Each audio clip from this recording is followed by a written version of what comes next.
하나님 말씀은 사무엘상 22장 1절 2절 말씀, 사무엘상 22장 1절 2절 말씀, 우리 다 같이 한 목소리로 읽도록 하겠습니다.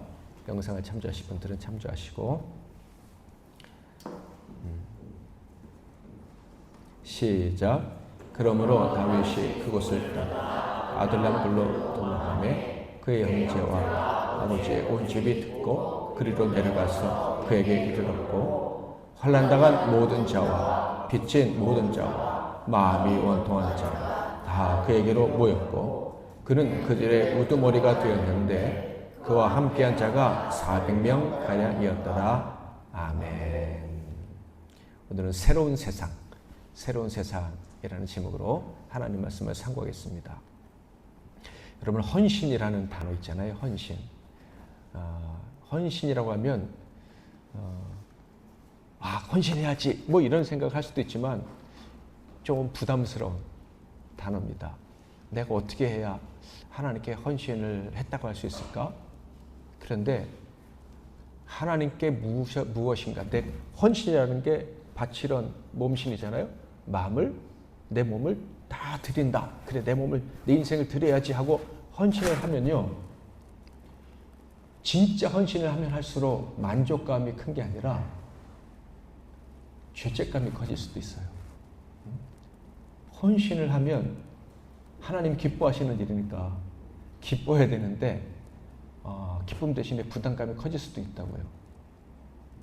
기태형제, 그렇죠?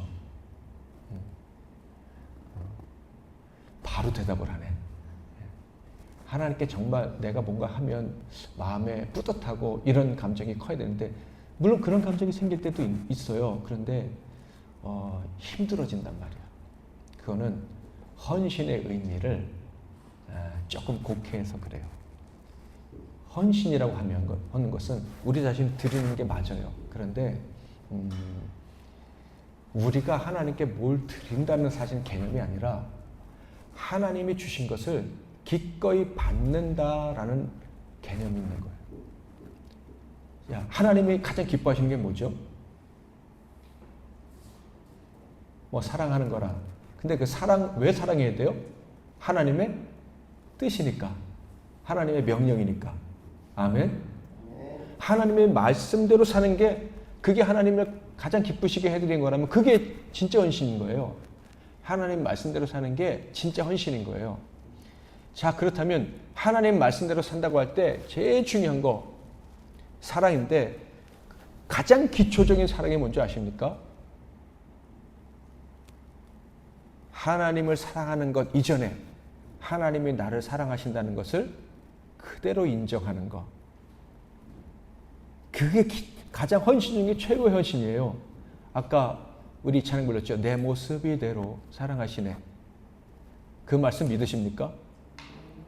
그 말씀에 자기를 던지는 게 헌신이에요. 거기서부터 진짜 헌신이 시작되는 거예요. 근데 하나님이 나를 사랑하신다, 네가 아무리 부족해도 내가 너를 사랑한다 라는 말씀에 자신을 던지지 않는데, 가장 기뻐하시는 말씀에 사실은 불순종하는데 다른 방식으로 하나님을 기쁘시게 하기 위해 헌신한다? 영적인 차원에서는 진짜 만족을 누릴 수 없는 밑 빠진 독에 물 붓기 같은, 결국은 허운 마음을 느낄 수밖에 없는 헌신이 되는 거예요. 그러니까 어제 말씀에서도 그랬죠. 네가 네 몸을 사랑하는 것처럼 이웃을 사랑해라. 하나님이 나를, 내 몸을, 내 삶을 얼마나 귀중히 여기시는지를 그냥 헌신하는 걸 생각하지 말고 그냥 자기를 던져버리는 거예요. 그렇게 사랑하신다니까 아멘 하고 그냥 믿어버리는 거예요. 아멘? 그게 전제가 되어야 사랑할 수가 있는 거예요. 그게 전제가 되어야 다른 사람을 위해서 내 몸을 불살하게 내어줄 수도 있는 거예요. 오늘 말씀을 들으실 때 이 말씀이 내게 주시는 말씀이라고 믿으시고 그 말씀에 여러분의 인생을 거시길 바랍니다. 그 말씀에 자기를 던지시기를 바랍니다. 그게 헌신이고 그게 하나님을 기뻐하시는 일이고, 그렇게 하실 때 하나님이 주신 말씀이 우리 삶 가운데서 역사가 되도록 하시는 거예요. 아멘.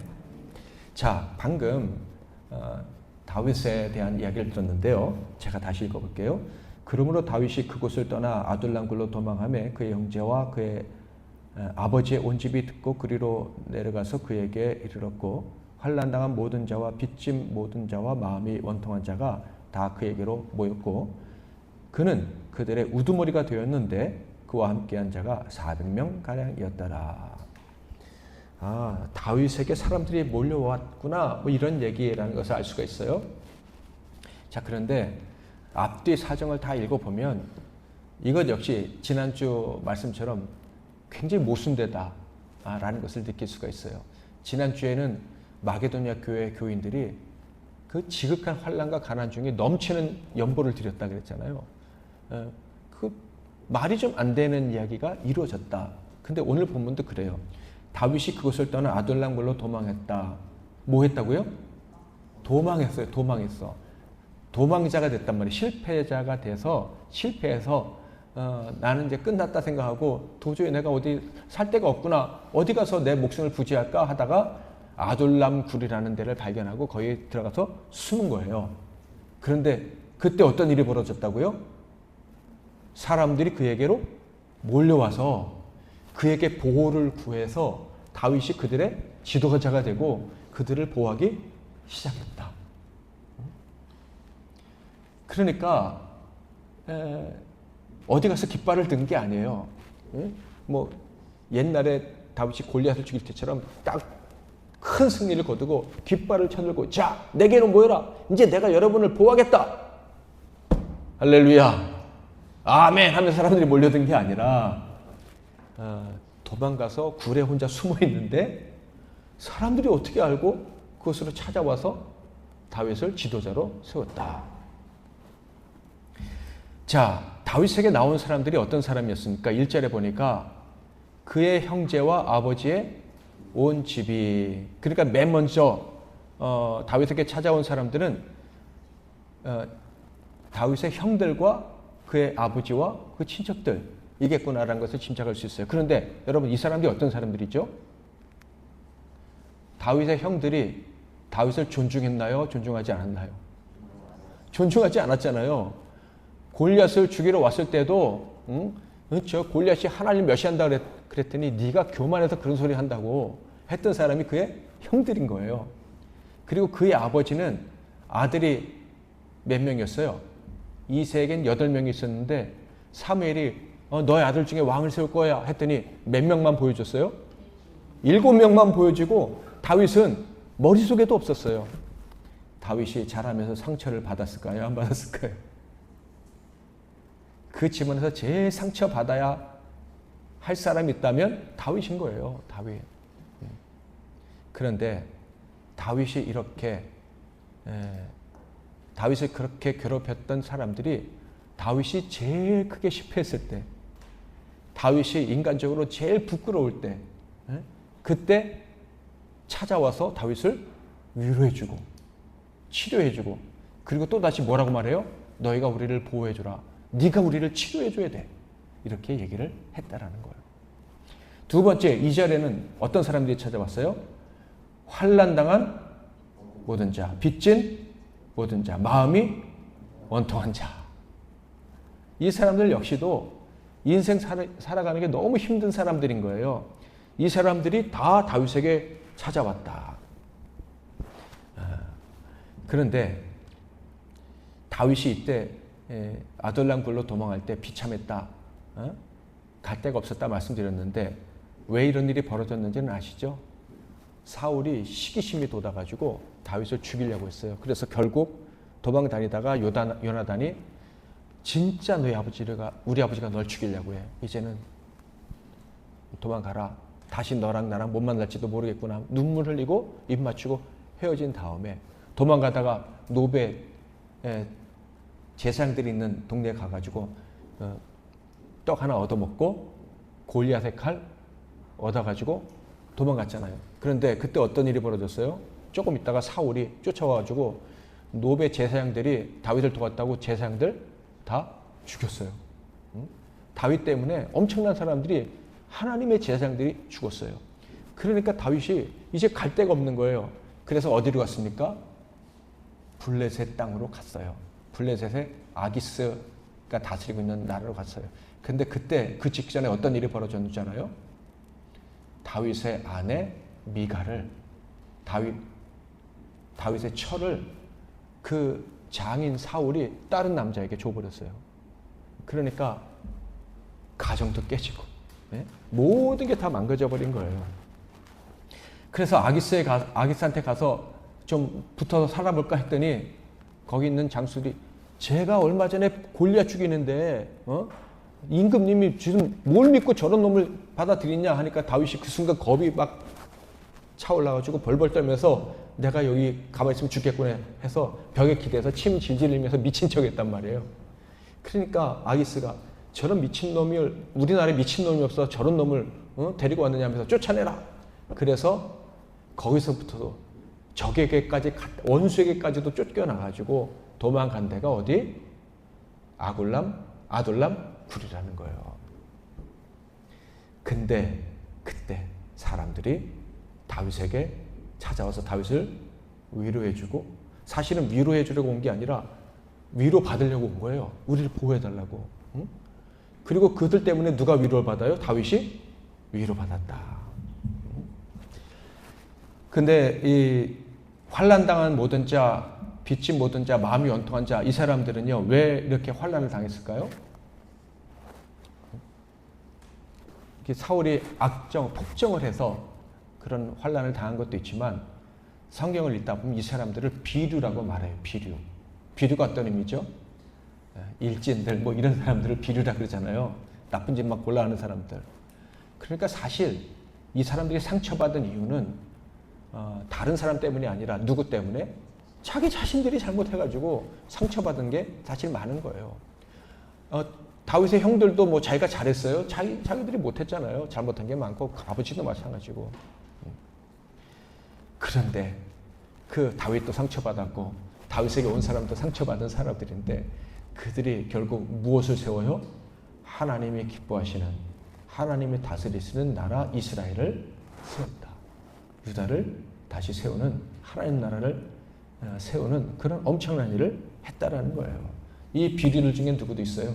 다윗을 위해 평생 싸웠던 비류의 그런 색깔을 온전히 버리지 못해서 마지막에는 버림받기도 했지만 그러나 많은 사람들이 처음엔 비류로 왔지만 다윗을 위해 목숨 걸고 싸우고 심지어 다윗이 목마르다 보니까 목숨 걸고 적지 들어가서 물 떠온 사람들도 여기에다 있었어요. 놀라운 진리가 여기 있습니다. 다윗이 상처받고 치료가 필요했을 때 그 치료약이 누구로부터 나왔어요? 자기에게 상처 준 사람들에게서부터 나오고 그리고 상처받은 사람들에게로부터 나왔어요. 그리고 그 다윗에게 나온 상처받은 사람들은 누구로부터 치료약을 공급받았어요? 상처를 받을 대로 다 받아서 이제는 더 이상 상처받을 것도 없는 다윗에게서부터 치료약이 나와서 그들이 함께 행복하게 살게 되었다. 이스라엘 역사 중에 가장 귀한 공동체를 이루게 되었다. 여러분, 이게 복음입니다. 아멘. 예수님께서 가장 큰 상처를 받으셔서 그 상처로 인해서 우리가 치유를 받게 되었습니다. 그런데 그 예수님께 상처 줬던 우리가 어떻게 해요? 누구께 나아가기만 하면 예수님께 나아가기만 하면 우리 역시도 다른 사람을 치유하는 치유자로 살아갈 수 있습니다. 이게 복음이에요. 그러니까 상처는 이 믿는 사람들에게는 부끄러운 것이 아니라 그것을 가지고 예수께 나아가기만 하면 당연히 치유받을 수 있고 우리도 또 다른 사람을 치유하게 되는 거예요. 십자가를 바라보실 때마다 하나님이 나를 치유하셨고 매일 치유하시고 또 우리가 다른 사람을 매일 치유하며 살아갈 수 있게 되었다. 이것을 늘 기억하시기를 바랍니다. 신자의 삶이란 그런 거예요.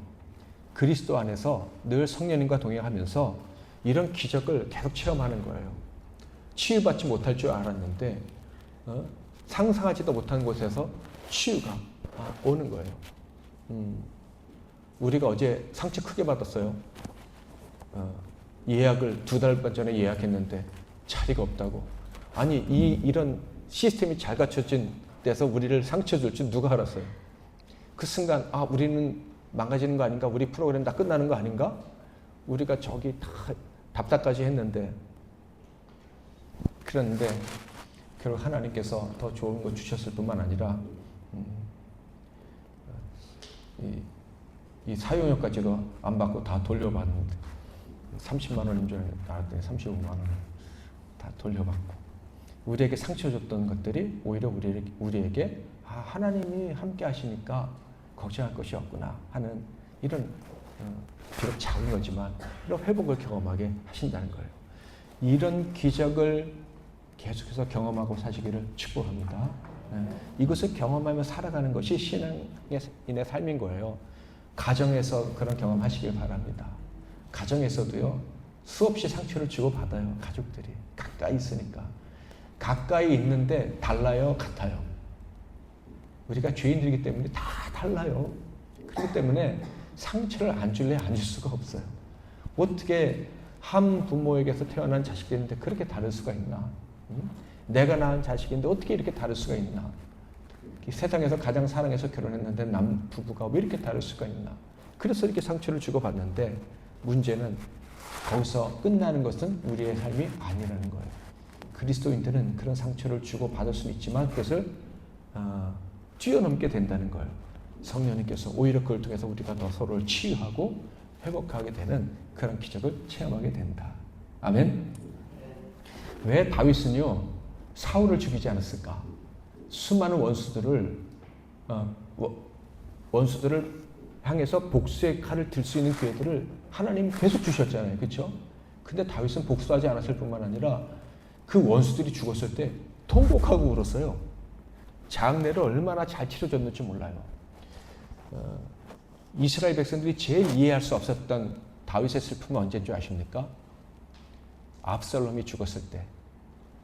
압살롬이 반역을 했어요. 아들이 반역을 해가지고 아버지를 죽이려고 하고 엄청 많은 악행을 저질렀어요.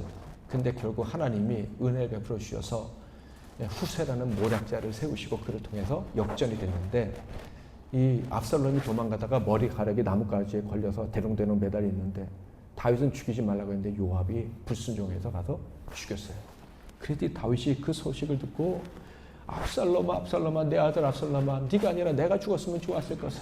그러니까 요압이 다윗에게 딱 가서, 백성들이 뭐라 그러는 줄 아십니까? 당신 아들이 아니라 우리가 죽었으면 임금님이 더 좋아하셨을 것 같다고 얘기합니다 하면서 사실 협박을 한 거예요. 그러니까 다윗이 눈물을 닦고 백성들 앞에 이제 나왔던 일이 있어요. 다윗은 아무리 심한 원수라도 그들을 칼로 죽이고 싶어 하지 않고 죽으면 아파했어요. 제일 유명한 건 사울이죠. 사울을 절대 죽이지 않았고, 사울이 죽자 슬퍼했고 장사까지 지내줬고, 심지어 사울을 장사 지냈던 그 길앗 사람들을 축복까지 해주고 상까지 주는 그런 일까지 했어요. 왜 그랬을까? 사울 한 사람만 생각해 보면 하나님이 기름 부으신 자니까 칼을 내지 않았다 이렇게 말하는 게 옳을 거예요. 그런데 다윗은 사울만 그랬던 게 아니라 사울의 장수들, 사울 밑에 있던 장수들이 죽었을 때도 그랬고, 자기 아들이 자기를 향해 칼을 들었지만 그 아들이 죽었을 때도 복수하지 않고 마음 아파했어요. 왜 그랬을까?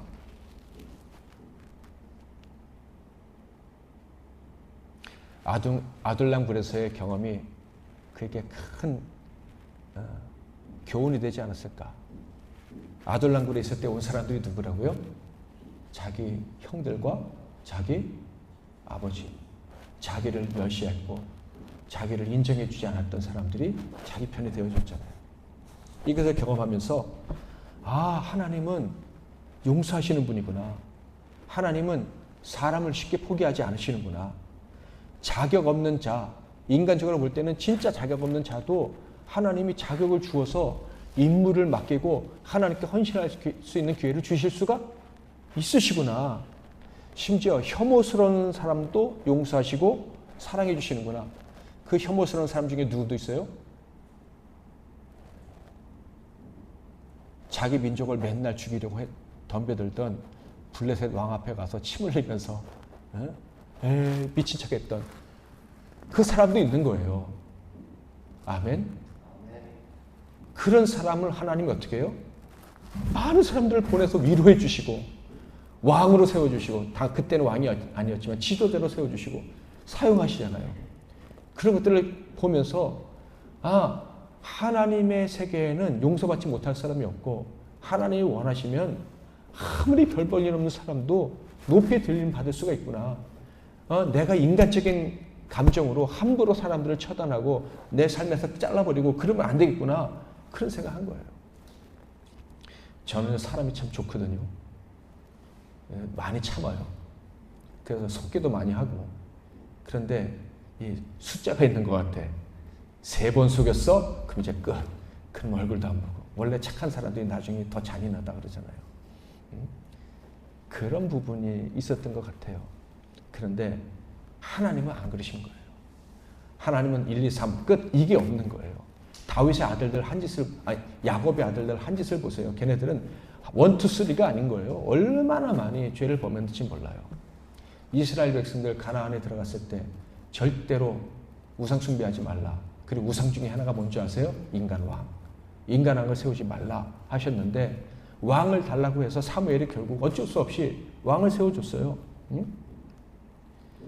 그러자 사무엘이 이제 그들을 떠날 때가 되어서 너희들이 왕을 구하는 죄를 범했다 하니까 이스라엘 백성들이 그제서야 우리가 정말 잘못했나 보다 하고서 벌벌 떨면서 이렇게 얘기합니다. 사무엘상 12장 19절 같이 한번 읽어볼까요? 시작. 모든 백성이 사무엘에게 이르되 당신의 종들을 위하여 당신의 하나님 여호와께 기도하여 우리가 죽지 않게 하소서. 우리가 우리의 모든 죄에 왕을 거하는 하려 하였나이다. 자, 우리가 정말 잘못했다고 사무엘이 이 말 할 때는 사울에게서 하나님의 신이 떠났다는 얘기도 하고 사울의 왕조는 이제 끝날 거다 이렇게 얘기를 했거든요. 그런데 떠나면서 뭐라고 말하느냐면 23절에 보니까 유명한 말씀이에요. 나는 너희를 위하여 기도하기를 쉬는 죄를 여호와 앞에 결단코 범하지 아니하고 선하고 의로운 길을 너희에게 가르칠 것인지요. 이스라엘 백성들이 그렇게 죄를 범하고 또 범했지만은 너희를 위해서 끝까지 기도하겠다 그러는 거예요. 근데 왜 기도하겠다고 했는 줄 아십니까? 난 선지자니까, 난 그런 사명이 있으니까, 너희들 사랑하니까, 그래 나는 그래도 너희들이 정말 잘못했지만 기도해 줄 거야. 그렇게 말한 게 아니에요. 그런 이유로 그러지그러 말한 게 아니에요. 22절에 그 이유가 있어요. 같이 한번 읽어보겠습니다. 시작. 여호와께서는 너희를 자기 백성으로 삼으신 것을 기뻐하셨으므로 여호와께서는 그의 크신 이름을 위해서라도 자기 백성을 버리지 아니하실 것이요. 아멘. 하나님이 자기 백성 삼으신 사람들은 아무리 잘못해도 어떻게 하신다고요? 버리지 않으실 뿐만 아니라 기뻐하신대요. 내가 너를 내 백성 삼은 게 너무 기뻐. 내 모습 이대로 생각해보니까 엉망진창인데 근데 기뻐. 할렐루야. 우리 주제로 바꿔 말하면 칭찬해. 부족해도 칭찬하고 아이고 이뻐라 칭찬해 주시고 기뻐하시고 감사한 마음을 가지시는 거 하나님 마음속에. 이런 사람이 내 자녀라니. 사무엘이 그 아버지 하나님 마음을 알았기 때문에 끝까지 기도하기도 하는 거예요. 여러분 인생에서 여러분에게 실망시키고 여러분에게 칼을 꽂고 갔는데 지금 교회 다니고 있어? 내가 생각할 때는 너무 마음에 안 들고 나쁜 사람이지만 하나님이 기뻐하실 수 있습니다. 아멘? 하나님이 그 사람을 기뻐하실 수가 있어요. 그러니까 그 사람을 위해서 우리가 어떻게 해야 돼요? 기도해야 되는 거예요.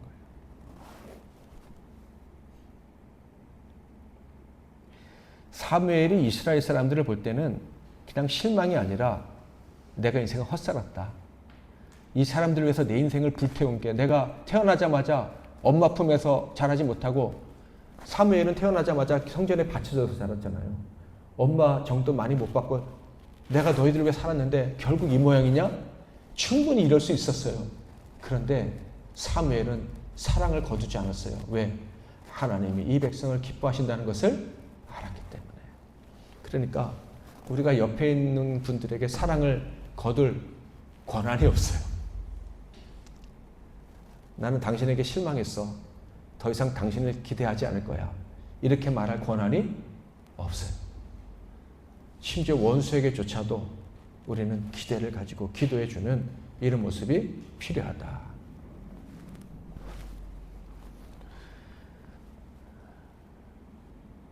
올바른 교회 생활, 신앙 생활 어떤 거라고 생각하십니까? 제가 관찰을 해보니까요. 대부분의 사람들은 사실 이 질문에 관심이 별로 없어. 어떻게 해야 신앙생활을 바르게 하는 거지?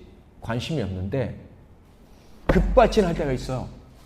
교회 생활은 이렇게 해야지. 신앙생활은 이렇게 해야지. 급발진할 때가 있는데 그때가 언제인 줄 아십니까?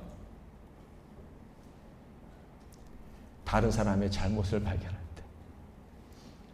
목사님이 잘못하고 교회가 잘못하고 성도들이 잘못하고 부족하고 이런 걸 바라볼 때 급발진하더란 말이에요. 그러면서 신앙생활을 저렇게 하면 되냐고, 하나님의 일을 하는 사람이 저런 식으로 하면 되냐고, 그러면서 그때 막 신앙생활에 대한 정의를 자기가 아는 것처럼 막 행동하는 사람들을 사실 많이 봅니다. 그리고 내가 좀 살아가는 것이 힘들 때는 더 급발진을 해.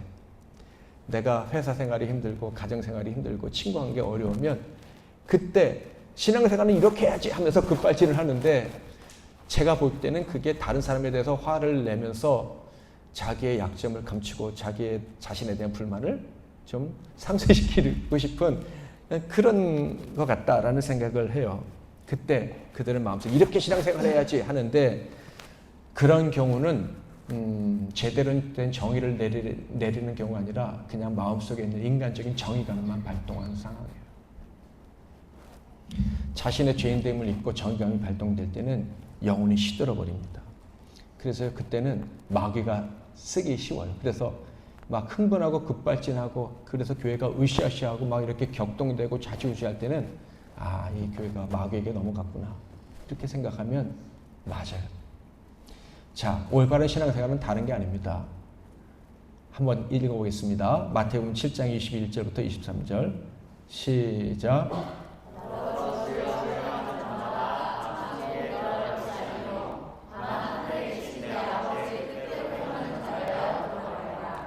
그날에 많은 사람이 나더러 이르되 주여 주여 우리가 주의 이름으로 선지자를 못하며 귀신을 쫓아내며 주의 이름으로 많은 하느니 그때 내가 그들에게 밝히 말하되 내가 너희를 도무지 알지 못하니 불법을 행하는 자들아 내게서 떠나가라 하리라. 아멘. 신앙생활은 대단한 게 아니라 아버지의 뜻대로 살아가는 것인데, 아버지의 뜻은 뭐냐면 어떤 상황에서도 사랑을 포기하지 않는 거예요. 고난을 당하고 억울한 일을 당하고 그래서 피곤하고 모든 것에 회의감이 들 때조차도 사랑을 포기하지 않는 게 진짜 신앙생활이다. 진짜 믿음 생활이다. 옆에 계신 분들하고 끝까지 사랑하겠습니다.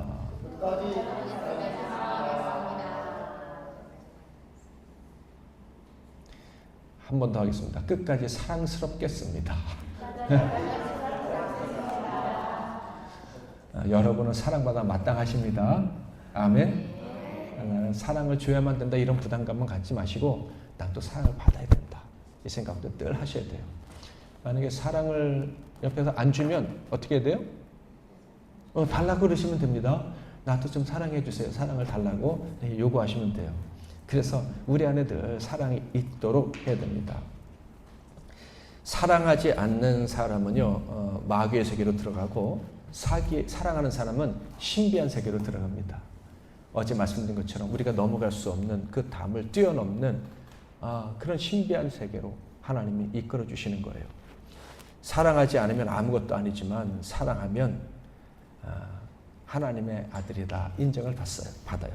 여러분 잘 아는 말씀 제가 한번 읽어볼게요. 내가 사랑의 방언과 천사의 말을 할지라도 사랑이 없으면 소리나는 구리와 울리는 꽹과리가 되고, 내가 예언하는 능력이 있어 모든 비밀과 모든 지식을 알고 또 산을 옮길 만한 모든 믿음이 있을지라도 사랑이 없으면 내가 아무것도 아니요 내가 내게 있는 모든 것으로 구제하고 또 내 몸을 불살에게 내줄지라도 사랑이 없으면 내게 아무 유익이 없느니라.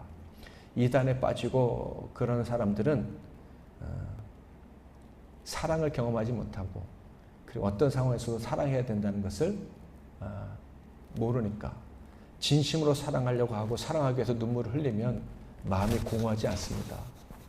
그런데 이 사랑을 하지 않고 신앙생활을 하다 보면 마음이 비거든요. 그것에 뭔가 채워넣어야 돼. 그게 어떤 사람의 신적인 능력이고 기적이고 이런 거예요. 신비한 능력들. 사랑하면 그런 것들이 채워지고 그 사랑할 때 진짜 하나님의 능력을 경험하게 됩니다. 여러분, 신적인 가치는 영원한 것만 신적인 가치가 있다 그래요. 소멸되는 건 신적인 가치, 하나님께로부터 온 가치가 있다고 말하지 않습니다. 성경에서는 신적인 가치가 있는 거, 진짜 가치가 있는 거, 사람의 방언, 천사의 말 이런 거 신적인 가치가 있다고 말하잖아요. 신적인 가치가 있는 것은 뭐밖에 없다? 사랑밖에 없다. 7절, 8절 같이 읽어보겠어요. 시작.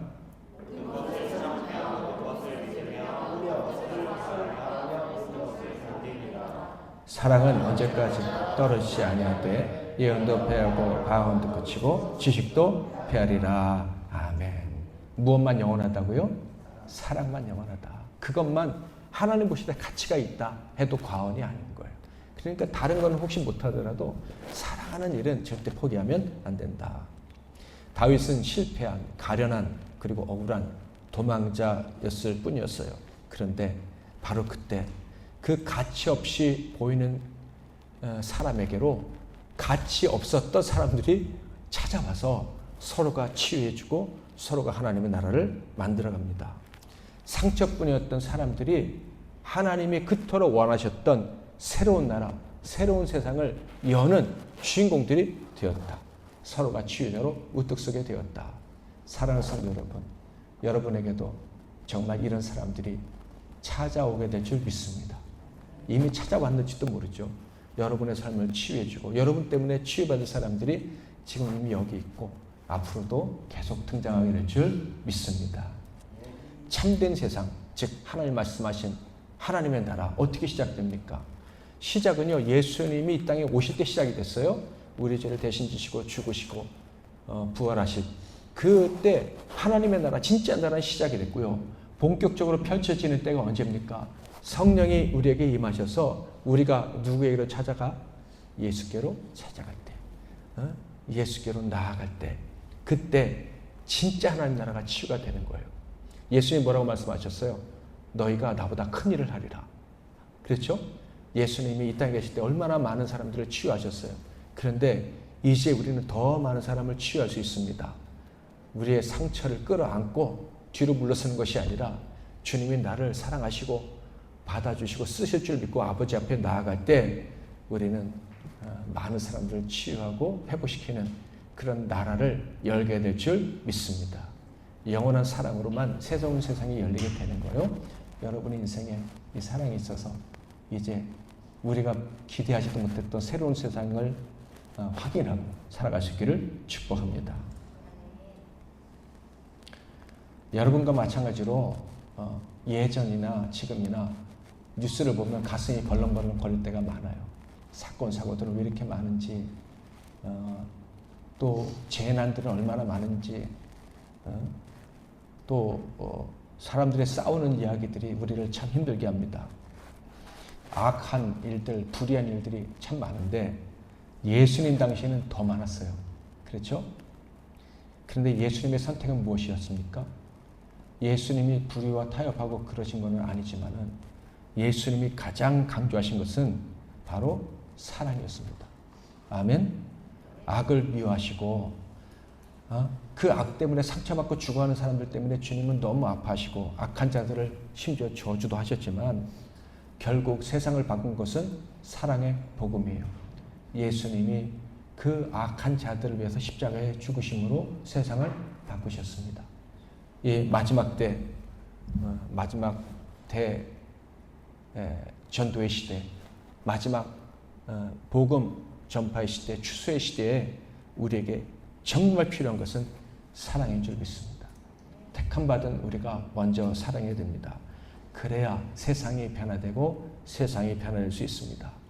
우리도 상처받고 세상의 소식 들을 때마다 마음이 아픈데 세상밖에 없는 사람들은 세상의 문제에 아주 미쳐버리는 거예요. 세상에 문제가 나타나면 정신을 못 차리는 거예요. 불쌍한 영혼들 위로하고 구원할 방법은 사랑밖에 없습니다. 우리가 사랑하기 위해서 더 애쓰고 사랑하기 위해서 기도할 수 있기를 바랍니다. 겸손히 사랑하고 겸손히 사랑을 받아들임으로 우리가 새로운 세상을 열게 될 줄 믿습니다. 자, 우리 옆에 계신 분들 한번 보시죠. 옆에 계신 분이 타이네론입니다. 개보린 타이네론. 정말로 함께함이 기쁨이 되고 우리가 평생 우리 지체들을 생각하고 함께 할 수 있는 이 교회 이런 일이 있다는 것 때문에 우리가 날마다 신비한 힘을 얻고 살아갈 수 있기를 주님의 이름으로 축복하고 이 사랑을 모르는 많은 사람들도 우리 때문에 살아날 수 있는 그런 기적이 계속되기를 주님의 이름으로 축복합니다. 사랑합니다. 이제는 예수 그리스도의 크신 은혜와 우리 아버지 하나님의 극진하신 사랑하심과 성령님의 위로 교통 영원토록 사랑으로 하나 되게 하시며 위로하며 치료하며 살게 하시는 놀라운 역사하심이 이 시간에 머리 숙인 12돌교회 지체 이 12명 13명 위에와 그리고 장차 그리고 또 현재 우리 함께하는 모든 지체들 위해 세계 열방과 이 나라와 이 민족 위에 이제로부터 영원토록 함께 하실지어다. 아멘. 주님.